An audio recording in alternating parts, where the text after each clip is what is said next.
Il nous arrive, bien aimé, tu regardes tes difficultés, tu te dis, non, je n'arrive pas à les porter, je n'arrive pas. Je ne saurais pas les porter. Ça t'arrive des fois des impressions pareilles. Oui, tu n'es pas les seuls. Tu n'es pas les seuls. Il y a des gens qui sont passés par ce même chemin. Il y a des gens qui les ont affrontés et qui sont sortis victorieux. Alléluia. Alléluia. La Bible révèle que des serviteurs fidèles de l'Éternel se sont sentis à bout de leur force également. Regarde la vie de Job. Job est dépourvu de tout. Job est bien aimé dans le Seigneur. Il était arrivé au bout de ses forces.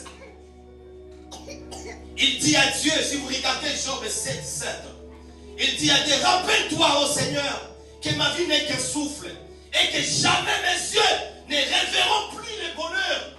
Donc, quelqu'un qui est désespéré déjà, mais ce que j'aime avec les hommes ou les chrétiens, tu peux être désespéré, mais tu tiens toujours ta foi. Amen. Bien aimé, tu peux tout manquer, mais ne cède pas ta foi. Amen. Il était resté juste de la foi avec Job. Malheureusement, bien aimé, certains pensent, dis avec moi, le ciel est ouvert. Le ciel est ouvert. Certains pensent que face aux difficultés, le mien est de faire une pause spirituelle. Il y a des gens, bien aimé, vous n'avez jamais entendu. Non, je traverse des difficultés. Je préfère ne pas aller à l'église. Je préfère rester chez moi à la maison. À cause d'un problème, les gens prennent des pauses spirituelles. Bien aimé, comme si, on dirait, si nos activités chrétiennes étaient un poids ou non une bénédiction. Quand tu traverses des moments difficiles, bien aimé, mets-toi au travail, viens à l'église, viens prier, et Dieu te bénira et il changera, il va changer ta situation. Amen. Les gens, des fois, arrêtent de lire même la Bible à cause des difficultés. Tu n'as même pas le temps d'assister dans des réunions. Tu n'as même pas le temps de méditer la parole de Dieu. Exactement, c'est ce que Satan veut. Amen, amen. Amen. C'est ce que Satan veut te voir faire. C'est ce que Satan veut te voir faire, bien-aimé. De ne pas aller à l'église, de ne pas lire la Bible. Bien-aimé, en Europe, bien-aimé, c'est ce que j'ai remarqué. Les gens n'aiment pas la prière. Les gens ne veulent pas prier. Comment empêcher Satan de nous affaiblir? Comment, bien-aimé? Si tu ne viens pas à la prière, si tu ne lis pas la Bible, bien-aimé, dans le Seigneur, comment tu peux empêcher Satan?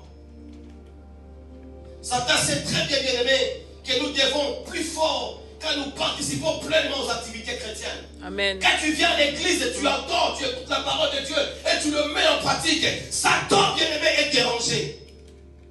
Et ce n'est pas ce qu'il veut. Il veut te voir rester chez toi à la maison.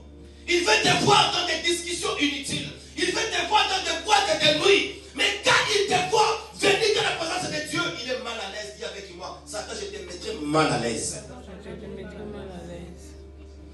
Laisse-moi te dire ce matin, bien-aimé, si tu te sens épuisé physiquement ou moralement, ne t'éloigne pas de Dieu. Amen. Est-ce que quelqu'un m'entend? Amen. Maman, papa, ne t'éloigne pas de Dieu. Même si tu es là, tu traverses des moments très compliqués de ta vie. Ne t'éloigne pas de Dieu. Amen. C'est ça les conséquences. Amen. Les gens peuvent se poser des questions pour savoir comment est-ce que David, l'homme qui avait péché, qui avait pris la femme d'autrui, qui avait fait trop de bêtises, mais Dieu nous déclare que l'homme selon son cœur. Parce que David, à chaque fois, péché, tombait devant Dieu, il se répandait et il s'accrochait toujours de Dieu. Amen. Amen, amen. Amen. Amen, amen. Amen. Ne t'éloigne pas de Dieu. Au contraire, rapproche-toi toujours plus de lui. Plus de lui, rapproche-toi. Car il promet de te rendre ferme et fort. Au nom de Jésus. Amen. Au nom de Jésus. Amen. Tu es parmi ceux qui espèrent en Dieu. Il dit, ils reprendront de la force. Ils reprendront de la force. Ils reprendront de la force. Ésaïe chapitre 40, verset 26. Que nous apprend la parole de Dieu. La Bible dit, Regardez le ciel là-haut. Voyez qui a créé les étoiles, qui les fait sortir au complet comme une armée à la parade. Et les embauche toutes par leur nom. Écoute très bien. Dieu embauche les étoiles toutes par leur nom. Sa force est si grande et son pouvoir est tel qu'aucune ne manque à l'appel. Hey! Personne ne peut compter les étoiles du ciel. Vous êtes d'accord avec moi? Amen. Personne ne peut compter ses propres cheveux sur la tête.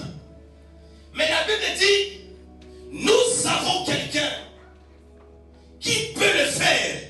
Or, selon les études scientifiques, les étoiles, bien-aimées, il y en a plus de 400 milliards. Alléluia. Amen. Rien que dans d'autres galaxies. Est-ce que quelqu'un comprend? Amen. Ça, c'est l'imagination scientifique. Pourtant, Dieu donne un nom à chacune d'elles. Il sait que ça, c'est l'étoile X. Ça, c'est l'étoile Z. Ça, c'est l'étoile Max. Ça, c'est l'étoile Y. Dieu connaît chaque étoile par son nom. Alléluia. Amen. Qu'est-ce que cela nous apprend? Je voulais dire à quelqu'un ce matin, si Dieu s'intéresse à la création inanimée, dis avec moi inanimée. Inanimé. Si Dieu, ton Dieu que tu viens chercher ce matin, s'intéresse à la création pareille, imagine ce qu'il doit ressentir pour toi.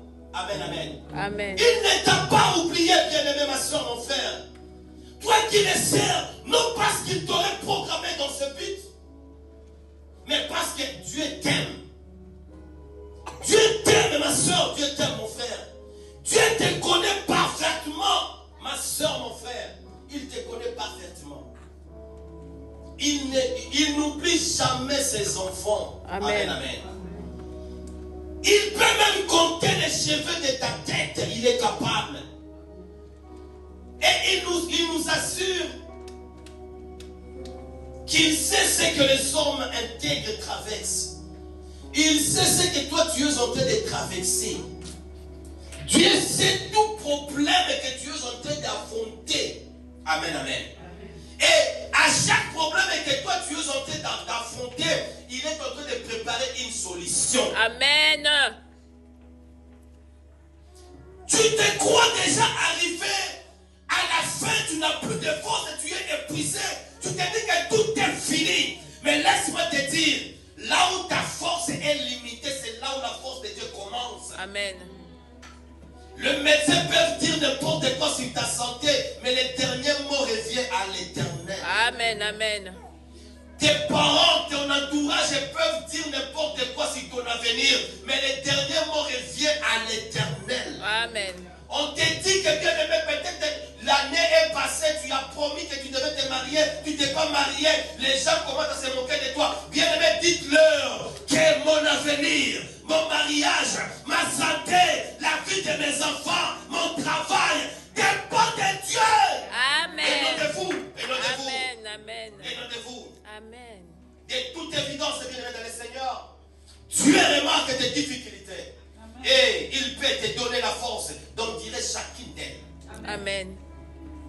Il peut te donner la force. Amen. Est-ce que tu peux lever ta main droite et dire avec moi, Seigneur, Seigneur, donne-moi la force. donne-moi la force d'endurer chacun de mes combats. Chacun de mes combats. Chacune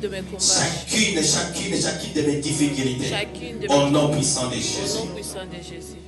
Pourquoi sommes-nous sûrs que Dieu peut nous donner la force? Pourquoi? Ésaïe, toujours dans les chapitres 40, verset 28. La Bible dit, ne le sais-tu pas? Ne l'as-tu pas appris? C'est le Dieu d'éternité, l'Éternel, qui a créé les extrémités de la terre. Il ne se fatigue point, il ne se lasse point. On ne peut sonder son intelligence. Amen. Alléluia. Amen. Bien-aimé, Dieu est la source de l'énergie. Réfléchissons par exemple à la quantité de combustible qu'il fournit au soleil. Vous savez, pour que le soleil donne sa chaleur, il y a une quantité de combustible qui